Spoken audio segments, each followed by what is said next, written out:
I'm Pikiss-Chris, also known as the pie with the most Chris. And I'm Bastard Swordsman, also known as the swordsman who is a bastard. And welcome to another episode of Scenes from a Podcast, where we talk about movies and give our opinions on them, kind of like the nostalgia critic, but somehow more cringy. Yeah. Yeah, we're more like the movie Bob. Oh god, yeah. Honestly, of all like the people who do the film thing, he's he's the one I want to be compared to the least. Film Robert. I don't think I've even seen any of his reviews. I just know him based on reputation alone. Actually, I think I might be thinking of someone else, but like, Oh, he's the guy who like had a crush or tried to simp for Lindsay Ellis. oh yeah, him. Okay, yeah, I was thinking of someone else, but he's way worse, actually. Yeah. I can't even remember the name of the guy I was thinking of. He's just like really annoying. Quentin Reviews. I think so. Yeah, that's the guy I was thinking of. Anyway, enough about Channel Awesome members, although I honestly forget if Mr. Film Robert was in Channel Awesome or if he was just, self-made man. But anything interesting you've been up to? Well, it's not so much interesting things that I've been up to, but I recently found out that one of our high school friends, one of our mutuals, made fake Pikmin 3 leaks that actually got discussed on the Game Explain channel, so... Well, they have some clout then. Yeah. Pikmin 3 phones. Yeah, it was basically something like, oh, the dogs, all of the new captains are named after a breed of dog or something like that. And he made it as like a joke because no one would excuse me. He made it as a joke because he thought no one would like pick up on it. And then like a major like gaming channel like started discussing it. And then he made like more fake leaks. Like he made like one edited image of like Olimar saying I miss my wife or some shit like that. So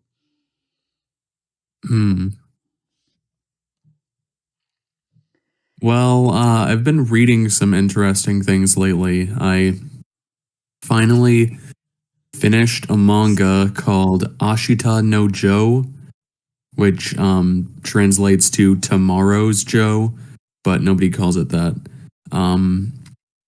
And it's a boxing manga, but it's unlike most sports anime. This one is about the characters. I'm not big into like sports anime. I'm afraid.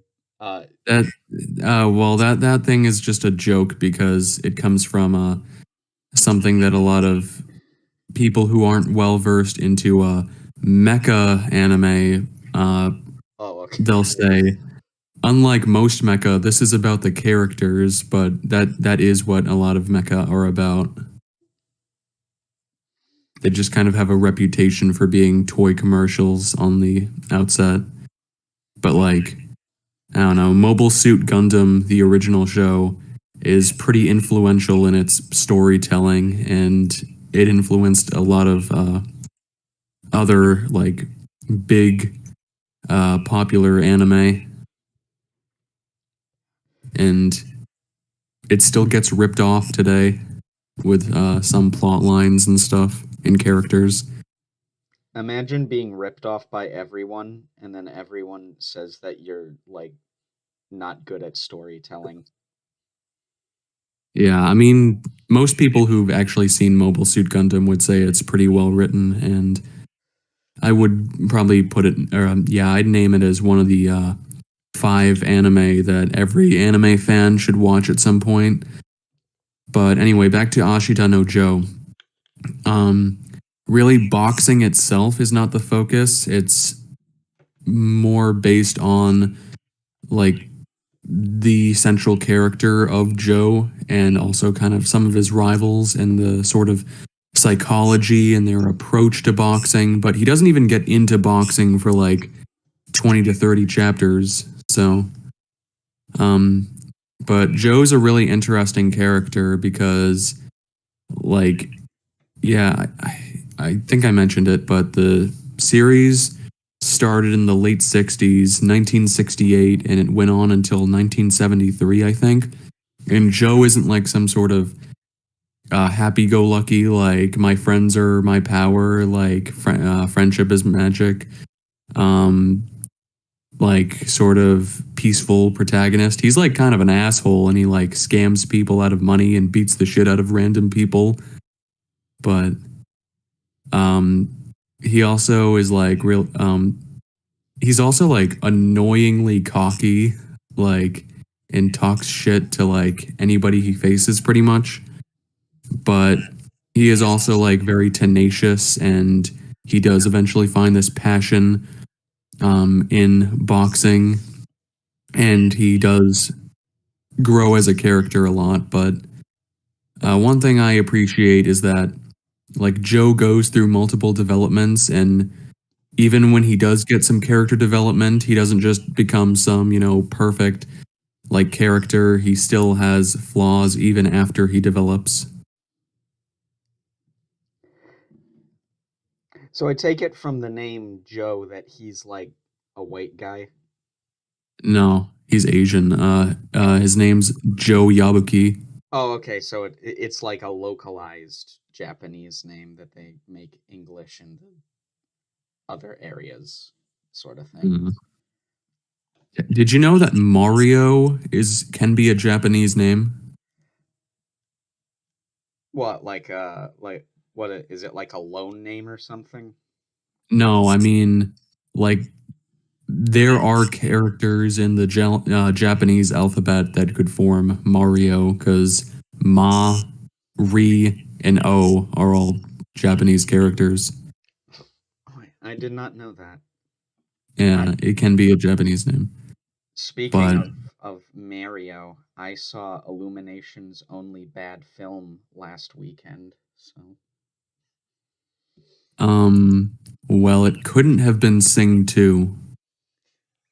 Sing 2 is like the it's like Francis Ford Coppola wishes he could make something as good as Sing 2, okay? Like I fucking mean, it's probably better than Jack. yeah, it's like fuck it. Like there's no film we've seen so far that's as good as Sing 2. Why are we even talking about other films? We should just talk about Sing 2. Today's episode is going to be about Sing 2. Spoilers for Sing 2, by the way. Yeah. Okay, but we're not actually talking about Sing 2. I mean, I didn't watch it, so I wouldn't have been prepared to talk about it. What if we just talked about a movie we've never seen before? That could be disastrous. Oh my god. Anyway, I have no interest in seeing the Mario movie, but what did you think of it? I thought that like like okay, so Schaefer-Illis made a tweet that basically like encapsulates my feelings on the film, where like everyone calling the movie mid and okay made me more excited to see the film, because that is like the bare minimum of what I expect from an Illumination film. Like I wouldn't call the film good. I sort of knew going in it wasn't going to be good, but I wouldn't call it like completely insufferable to sit through either. So, Yeah. yeah. It makes me more excited to check something out if everybody's, or not everybody, but if people are calling it like a piece of shit. Because if a lot of people are just calling something mid, then I'm like, that seems kind of boring. Like Ari Aster put out a new film recently called Beau is Afraid, and some people or a lot of people like really hate it apparently. Oh is afraid. Yeah, Beao. No, Beau. Beau is Afraid, and it's like 3 hours with Joaquin Phoenix. Oh, okay. Joaquin Phoenix, Amy Ryan, Parker Posey, Kylie Rogers. Hell of a cast. Uh, It's I've a been really interested in that, and I'm probably gonna see it when it comes out in theaters near me. so people are saying this is a bad movie. Well, no, it's just gotten really mixed reception. Some people are saying it's a masterpiece, and some people are like, the worst movie I've ever seen. Yeah. I mean, his movies are like pretty mixed bags, honestly, so that doesn't surprise me. I mean, I thought Hereditary was pretty good, but let's just say they don't call it Midsummer for nothing. I still haven't seen Midsummer, but Yeah, I already made that joke. I'm hoping to one day. Hoping to one day. Yeah. Probably won't be as good as Sing 2, but that's a given. Yeah, I mean, I wouldn't say like don't watch it, but like yeah, I didn't care for it. But anyway, back to Akira no Joe, which I was talking about before. Um like interestingly, the actual fights, like the boxing fights, aren't really very like complex in terms of like technique or anything. It's just sort of like about the raw, like visceral feeling of the fights and the emotion behind it. The pure thrill of beating a man to death. Yeah, but there's some like amazing scenes in it, and I would say uh, there's one part towards the end that I didn't care for, but I would say the ending itself is like definitely a contender for like best ending in any anime or manga like ever. And it's also the most spoiled ending in any like anime or manga. Well then, Like if you type in the series name into like Google or YouTube, you've basically already spoiled yourself really, because of the suggestions. like it's Google first page shit right there. No, I mean you get spoiled like by the search suggestions. Oh my god. Oh, Like it's impossible. oh, that's got to suck for anybody trying to get into it though. Yeah. Were you spoiled like that, or did you like? Yeah. Okay. It's also the ending is also like really heavily referenced in a lot of other anime. Like it left a big uh impression on a or legacy, and yeah, it's really influential. And Joe is definitely a big influence on a lot of other like sort of flawed protagonists I mean, who you still like kind of root for. yeah, I do think we need more like, for lack of a better word, like sigma male deconstructions, I guess. Just like guys who like on the surface seem ideal, but are just like, nah, these guys are like fucking wrecks. Well, I mean, ReZero definitely is one of like my favorite deconstructions of like the sort of anime main character, although I think it's pretty obvious that the character is not meant to be ideal even from the outset, like from the very first scene where they appear.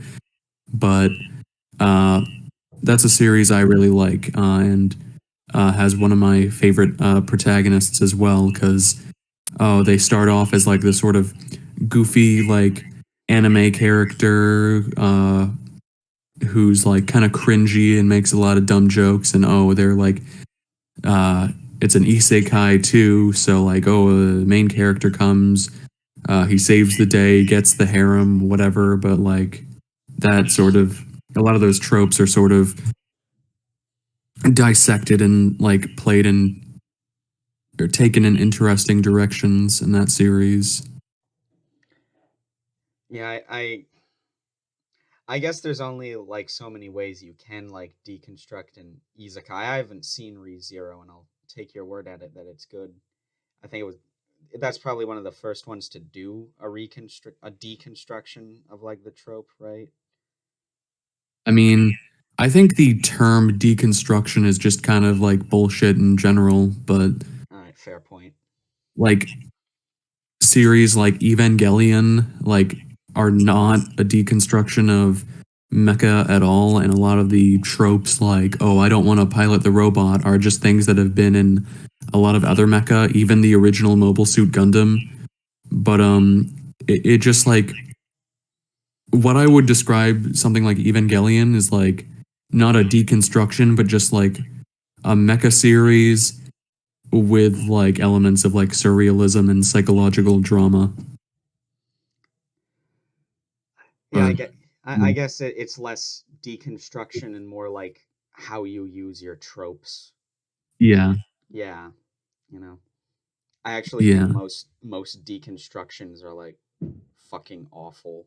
Just like people who don't like the genre being like this genre fucking sucks. And then it's just yeah. that's This is one of basically the good what ones. that's basically what The Boys is in the original comic, so Yeah, yeah. yeah. ReZero still like plays a lot of like isekai stuff like completely straight, and it didn't like come out when like, the genre was like so like oversaturated. But yeah, I would say that the light novel is a lot better than the anime, though personally. Well, I But mean, literature has more time to develop things than like visual media, even like yeah, serialized stuff. it's a character based story, and a lot of the character building moments are like completely like implicit and like unspoken. Like a lot, yeah, a lot of the best um like character moments are just things that are like never like explicitly like you know stated in the anime. So it's kind of hard to adapt that sort of thing. Yeah. I mean, But I'm sure this idea has been done before, but I've sort of like toyed around with the idea of like an isekai about like the main character sort of like inventing a bullshit fantasy persona for himself and like basically becoming the antagonist, like a villain protagonist. So there is a like what there are what if stories that the author sometimes writes, and one of them is that actually. okay, yeah, like I said, the idea has probably already been done. Yeah. Anyway, so Ashita no Joe, I would definitely recommend. That series is awesome. I started reading something else called Oshi no Ko, which translates to My Star, but like Ashita no Joe, nobody calls it by the English title. Everyone just calls it Oshi no Ko. But um, the anime just started for that. Like only the first episode came out, and there's like crazy like hype and praise for it. And like people are calling it like, oh my god, best first episode ever. But the first episode's also like 80 minutes, so like a movie. But so I read a bit of that series, the manga. I didn't watch the anime episode, but it has a very interesting and bizarre premise. So, like, there's a lot of setup for the series, but the main premise is basically that there's an idol called like a teen idol called Ai Hoshino, and the main character is this dude who's a gynecologist, and Ai Hoshino like sort of secretly like comes to him because she's pregnant. So like he helps her to like deliver their kids, but before that happens, the main character gets murdered, and then he gets reincarnated as one of her kids because she has twins. And his yeah and this the main character's new sister is also a reincarnated person who was one of the main character's like former patients. And then him and her eventually become teen idols themselves. That's like the most. Well, imagine like your gynecologist reincarnating as your son. That would be weird. Yeah, But especially it's if also he's. very it's very critical of the idol industry. And I'd say so far my least favorite part of it is just like how much it sort of beats you over the head with that sort of commentary. But there are some moments in like themes that I do really like, but I think it's too early to judge it as a series overall, but I did think the premise was really interesting and it has some good moments so far. It's also made by written by the same guy who did Kaguya-sama, if you know that series.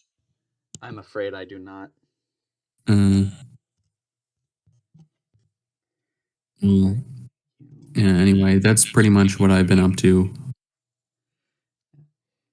Oh, that's Love is War. Yeah. All right. So, yeah, all great shows or literature, shows based on literature. Uh, I think it's about time we transition into today's film. Now, Mm. this is, I think it released in 2021. Yes, it did. Yeah, it did. All right. It's Guillermo del Toro's Nightmare Alley, which was actually based on a novel by William Lindsay Gresham in from 1946 that also had a prior. You told me this. It had a prior film adaptation, though I'm not sure what the date and the director for that one was. It was 1947, and the director was um actually I need to look it up right now. Yeah, Soviet. it came out in 1947, and the director was Edmund Golding. All right. Really interesting that it was adapted not 1 year after it was published, but basically, this story is about a runaway played by Bradley Cooper who joins a circus and becomes a mentalist, and later uh, runs away with. Spoilers for Nightmare Alley. Yeah, later runs away with, I think, one of the performers, and starts a solo act, and things sort of progress and devolve from there. Uh, Yeah. yeah. Personally, I really liked it. I'm like a big fan of like anything that like deconstructs like the circus culture and like circus life, and sort of like the way we sort of dehumanize people and scam people and sort of treat people as like attractions and entertainment for the masses. So yeah, it's just really interesting seeing these people sort of navigate that world, which, to be fair, it does make it so that like the first act of the film is more interesting, I mean, than the second two acts, to me at least. But there is still some stuff later on in the film. What did you think of it? Um, I think it's pretty decent. Have you seen the 1947 version? Uh, Not yet. No, I know we talked about planning to do that, but Okay, so I this is, well, for me it's the second viewing of both. This is your second viewing too of the 2021 version, right? yes. Yeah. Personally, I kind of prefer the 1947 version, but the Guillermo del Toro version does have some like improvements over it. I think the cinematography is better. It's very well directed. I like a lot of the shots and how the camera just will like navigate the scene. Um, but yeah, I think it's an interesting character study of um, a man who like has this lust for power and profit, and how that like basically um, leads to his ruin, his downfall. It's like a very classic sort of tragedy. Yeah. Um, One of my favorite things about sort of the character introduction, anyways, that like for the first, I think, 20 or 30 minutes, he doesn't talk. He's just sort of he's this like trench coat, fedora wearing guy who's just sort of quietly keeping to himself and sort of observing people. It's actually like really nice, subtle characterization. It sort of marks him as someone who like studies people, and Yeah. he's like someone who he's able to like use psychoanalysis in order to like trick people into like believing he can read their minds or something, and it's actually established really early on in a very subtle way because of that. Do you mind if I know you haven't seen it. It would be kind of like spoilery if I make like comparisons to the 47 version. Sure, go ahead. Um, okay, so there are definitely a lot of differences between the main character in both versions. In the new one, he's sort of like kind of hesitant to join these circus, but in the 47 version, he's like pretty eager to join because first off, like in a way, he like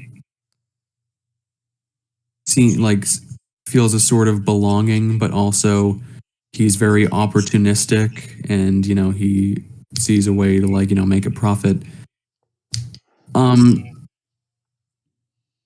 I kind of prefer how he's portrayed in the older version because like there are some scenes in the newer version that I feel like go against like him being, like a sort of schemer, like with the mentalist lady Xena. She's played by Toni Collette in the 2021 version.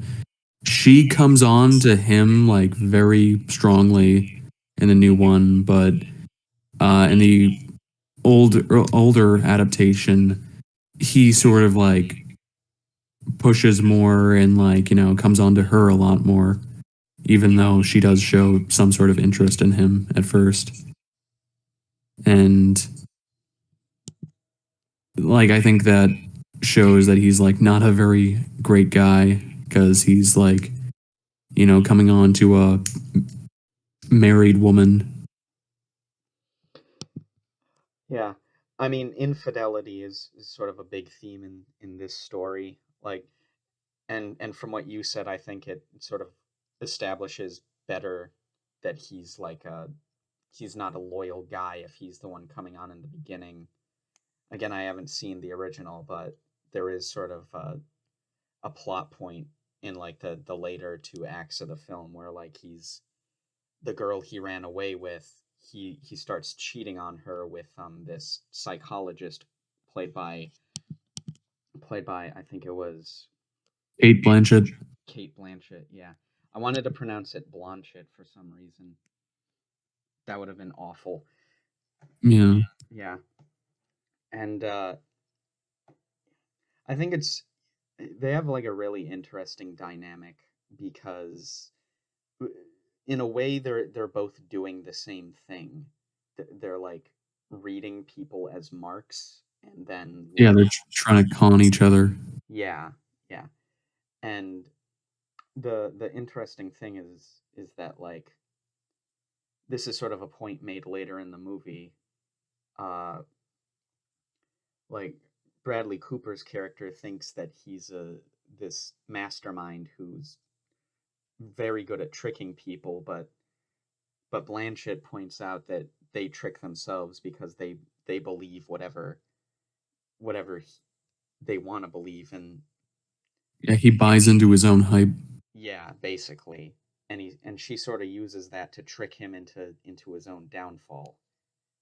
And I like the fact that he also sort of causes his own downfall to begin with, and the catalyst is basically humiliating her during one of his shows. Yeah. Yeah, it's just like a really petty reason to like get revenge on someone, and you don't really see that. It's not noble, it's not complex, it's just I was made a fool of, so now I need to get back at you. Yeah.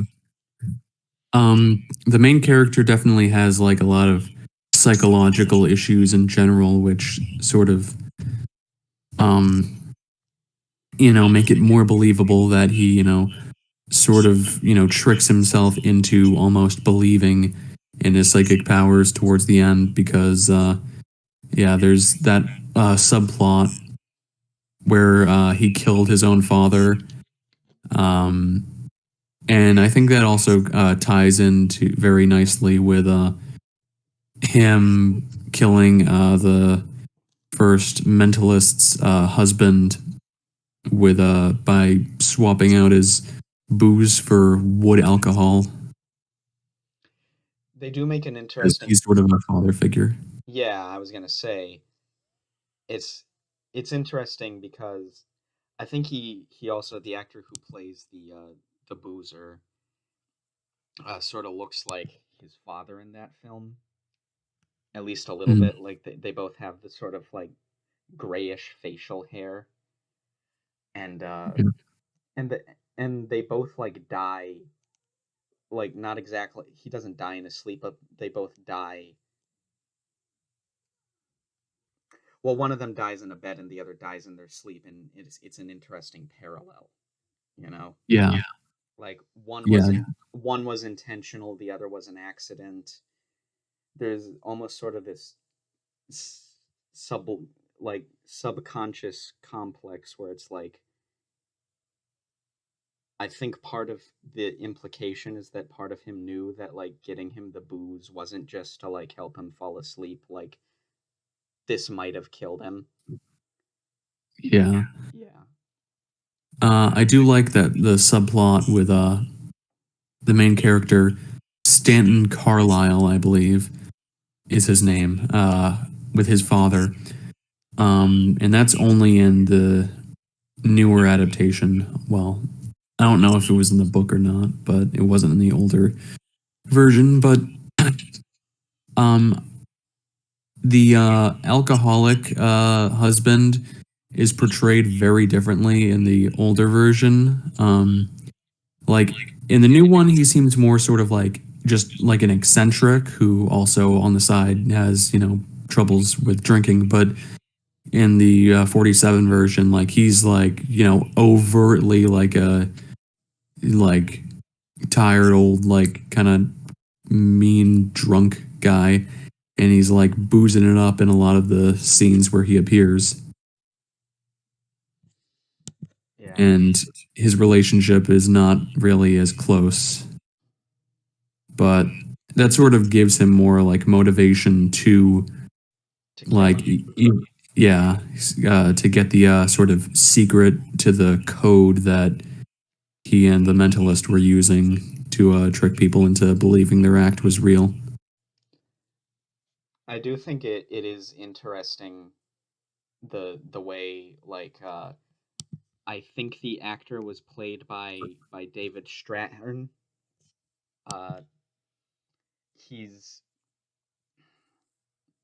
there's like this scene where like he sort of keeps him from reading the book, and the reason he gives is that like if you use the techniques long enough and you get good enough at it, we've said this a couple of times, but like you start to believe you actually do have that sort of power. Yeah, Yeah, it's like, and I don't think they ever explicitly say that he believes that he's a mentalist by the end, but he does certainly believe that he's invincible. You know, he's smart enough to con this. I want to say he's a businessman. I think it's implied that he's involved in some sort of illicit crime stuff, but like he basically thinks that he can come out on top of it, even though like it's very clear that this person is dangerous and will kill him if like he pushes things too far. yeah. Um, I don't usually make this complaint, and it is minor. It's not like a big like issue. I do think the film like does kind of push it with having a runtime that's 2.5 hours. Like that does seem a bit like long for the story it's trying to tell. I didn't really feel the length until like the very end. For the most part, I thought that like it used its time well enough. I was invested from the very beginning, both times I saw it. It wasn't until we got to sort of like I guess you'd call it the epilogue that I was like I wanted the film to wrap up cuz it's like Yeah. there's like 20 or 30ish minutes left in the film, and it's like I it could mean, have made that ending a little bit shorter and conveyed the same information. I mean, the first time I saw it, I just wanted it to wrap up because I saw it in a theater and I needed to use the bathroom. But yeah, no, I liked the epilogue. I don't really know if I care for the subplot with the old sort of like mentally ill lady and her husband and their dead son. That seemed kind of eh.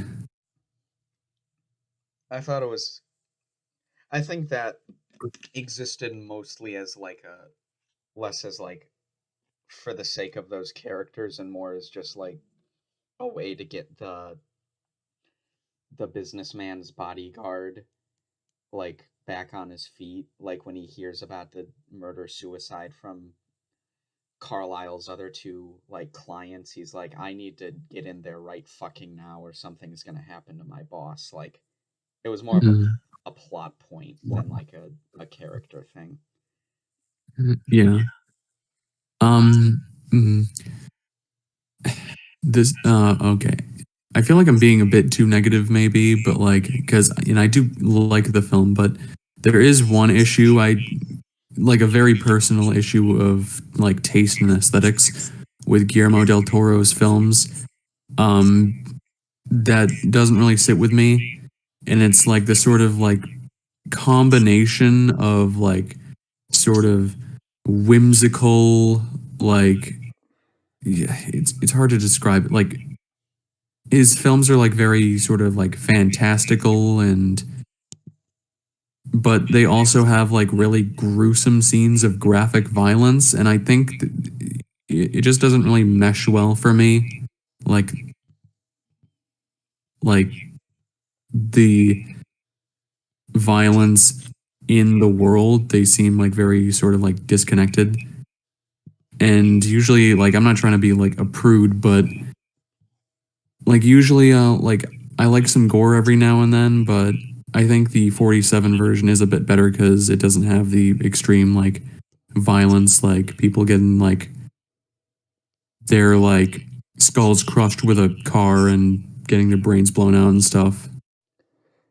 I can see where you're coming from. It can be a bit jarring to have like very sentimental writing, Yeah, sentimental was one of the words I was looking for. yeah, combined with like really exaggerated violence. Like I feel like this film probably does it better than some of Del Toro's other films. Like I thought Crimson Peak was one that couldn't really balance it out very well. Though to be fair, Crimson Peak was also like a partially a romance, and Yeah. when you're combining romance with horror, there's bound to be some like tonal whiplash. But I still think that's one of his weaker films. Hmm.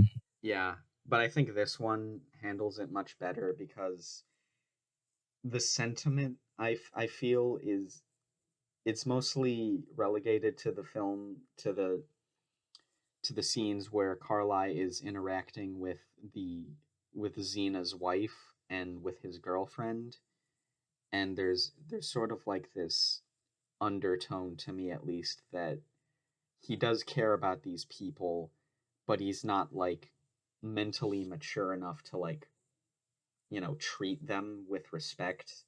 Like he is still an opportunist, and he still does like treat them as props for getting what he wants. So I feel it's sort of like the sentimental tone is more to humanize him than it is like sentiment for its own sake. Yeah. I think this is probably Bradley Cooper's best performance, maybe. Yeah, he did do like a pretty good job with it. I'm Yeah. not I don't think that's like his natural like accent he's talking with. He's Um like, isn't he British or something? I could be totally wrong. I have no idea. I think he might be. Let me like double check No, this. he's American. Okay then. Well, we were both wrong. Yeah, I don't know why I thought that. Yeah. Maybe it was No, he's from Pennsylvania. maybe he pretended to be British in like Breath of the Wild or something. What? But yeah, the joke is that there's a lot of fake British accents in that game. But anyways, um yeah, he does do a good job of sort of making that southern drawl like like obviously it's played up for like the cinema, but it's not Mhm. like so fucking ridiculous that you can't take it seriously. And I do think that the fact that he's able to like pull it off while also having like scenes during those like big breakdown scenes during the end, that takes a lot of talent to do that with something that's not your natural accent. Yeah, definitely. Yeah. Do you want to give any final thoughts on the film, or Um, I do want to say that I kind of prefer the ending of the 47 version, which is kind of different. I don't mind being spoiled? All right. So, yeah, spoilers for the ending of the 1947 film. But so the film was made during a period called the Hays Code. You probably have heard of that, right? Yeah. Yeah, it's kind of in a modern context, looking back on it, it's kind of insane because it was basically just a list of rules that every like feature film in the United States had to follow, or it basically just wouldn't be distributed. Like there are still like very underground films from the time period that didn't follow these rules, but of course they made no money and were just like personal projects. But so one of the rules is like there has to be a happy ending, and like what constitutes a happy ending, like, is like there's some like different like definitions of it. Like, say if the main character is a criminal, like even if they're somewhat sympathetic, like them like getting killed or arrested by the police or something is seen as a happy ending by the Hays Code, because there's also like, a criminal must be punished. Like that's another thing for the Hays Code, because they didn't want people to think that, oh yeah, you can commit crimes and get away with it. Um, they didn't want their films like, preaching, or not preaching, but like having that sort of, theming. But anyway, I'm kind of rambling. So in the 47 version, there is a sort of happy ending, but it's really just sort of a fake happy ending with the, illusion of redemption. So, the main character, he does still like kill the old drunk guy with the wood alcohol, but he doesn't like beat up or kill anyone else in the movie. So like, the cops aren't like really after him at the end. But he goes to the circus just like the 2021 version and becomes, a geek. But we actually see him become like after he becomes a geek, and he like goes insane. But then his new the girl that he ran away with um actually comes back, and like because she like returns to a circus, and like she kind of like, scoops him up and sort of like takes her him with her. But I kind of like how like there's the parallels between them and the original mentalist Xena and her husband, because now he's like sort of a broken man and an alcoholic too. Yeah, So I kind of like that. that does sound more interesting. Uh, Yeah, I'm a man who likes his parallels. Went on and that me as well. whole rant about like the father figure thing. So like, I I I think the film could have definitely had that too. But 47 version, well, I mean, both films are pretty dark, but the 47 version was like really dark for an American movie from that time period. yeah, But yeah, anyway, um, yeah, Nightmare Alley. Uh, I'd give the original like a 7, but I did kind of like this. I wasn't like in love with it, but it has some things I like. The camera work is great. The set design is really good. Like the sort of like design of the circus and how it looks. Like it really sucks you into the world. That's really good. Performances are pretty decent. But I'd give it like the 2021 Guillermo del Toro version, like a very strong 6 personally. Like it's decent. yeah. I'm probably also gonna give it a 7 out of 10. I I can't really compare it to the original. I can compare it to other Del Toro films, and Yeah. I do think it's better than Crimson Peak, but he does I have haven't other. seen Crimson Peak, but Yeah, well, it I he would say this is better than I saw Del Toro's first feature film, Kronos. I would say this is better than that. yeah. Uh, I do love the acting. One thing I don't think we talked about was the use of color in this film. Like, Oh yeah, it d- looks gorgeous. yeah, he really loves like high contrast colors. Like there's a scene where like this girl is walking around with fake blood, and it's really red, and she's walking in this like blue background basically, and it's just like with like a white dress too, and it's just like a really pretty combination of colors for something so morbid. So I really appreciate that, especially in the age of brown. So Yeah.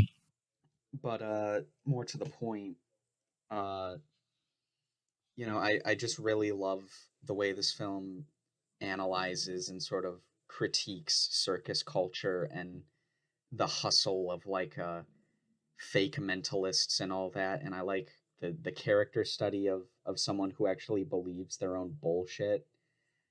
You know, again, I do think the circus part of the film is more interesting than like the latter half of the film, but you know, Hmm. uh, it still does have like it does have an interesting ending, and Kate Blanchett is probably one of my favorite actresses. So yeah, Oh, 7 out Kate of 10. Blanchett, same.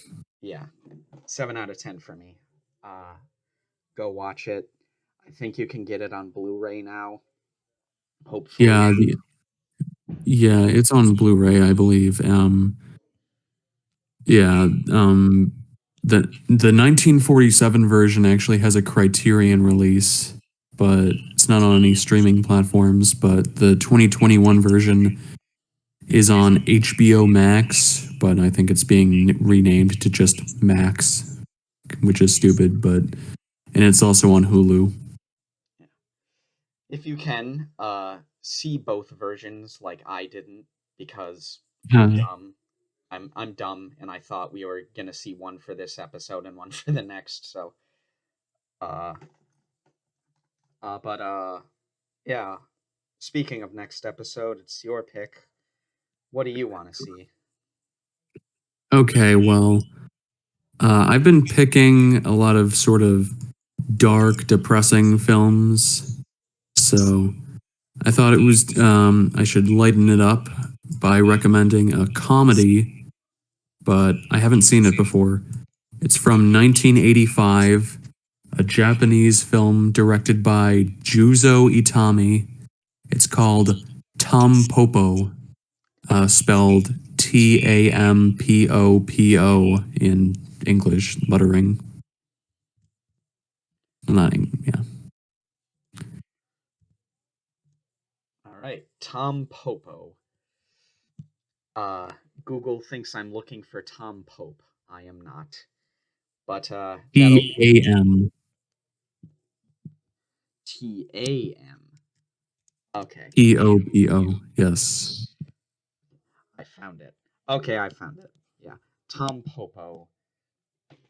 Okay, Uh, so if you do not want to be spoiled for Tom Popo, watch that before next episode. all right. Thank you for dropping in. And we'll see you next time. Peace.